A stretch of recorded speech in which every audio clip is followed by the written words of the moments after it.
turakwakiriye mwijuru. Watangira utubwira amazina yawe? Kenditsari. Hano uri ni mwijuru. Twatangira urubanza. Watangira utunyurizaho akadirimbo k'Imana wowe na korali yawe.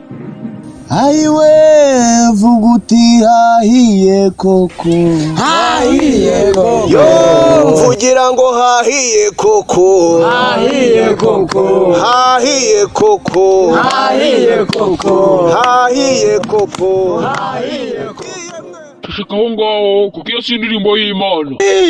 Bwira mugenzi wawe ngo aya materaniro hajaga harashya. Shika witeza akavuye aha ngaha kuko hano ntabwo waje mu materaniro. Twagiriwe umugisha. Ntiwongera kuvuga ibidakenewe, urasohorwa maze hinjira abandi. Mukobwa wa pasiteri ari hano. None ibyo ninde ubikubajije?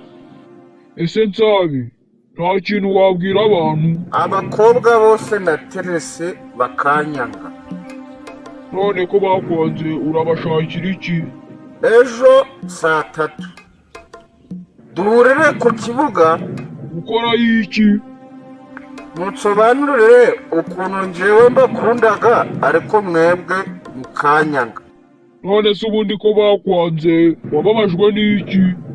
Ndavunikaga ndi kubatereta.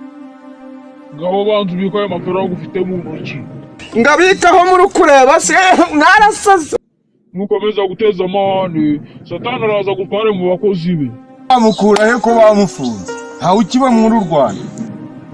Nsabi, Vuga ibyo uvuga nyine. kubera iki uyu munsi warakaye? Natwe iri zuba rya Kigali ryaradushajije. Cyabashajije gute? Umuntu yakwambura amezi 3 uri kumukorera kandi azi ko nawe ugomba kwiteza imbere ukagira ngo uzakomeza ube muzima. None ubwo wamubwira ngo iki? Ni ruzima mwaba. None kutangiye gutukana. Ese ubundi Nsabi, nugera muri Amerika uzahita ubabwira ngo iki? Bita babwira ninje Nsabi none babwira ni gaho munyigisha Icyongereza kuko ubu naje ngo tubane duturane mbe muri mwe nanje mube muri nje. None kuri kubivuga nkaho uriyo. Ni nkaho niyo da. None ubwo uzaba uri kubabwira ngo iki? Kubabwira uburyo ari nje ugiye kujura bayobora. Bose ibyo uzabibabwira uri he? Ndi kuzenguruka mu mudugudu hose. Ubu ndaguhagarariye n'iki naco. Ndikumva wabasha kuzajya usata abamarayika bajya mu ijuru. Haguruka sha, haguruka. Haguruka. Nawe hagurutse abandi, nawe ujya kuzana iyawe mu isi, ubwo uzagaruka wujuje ibyangombwa.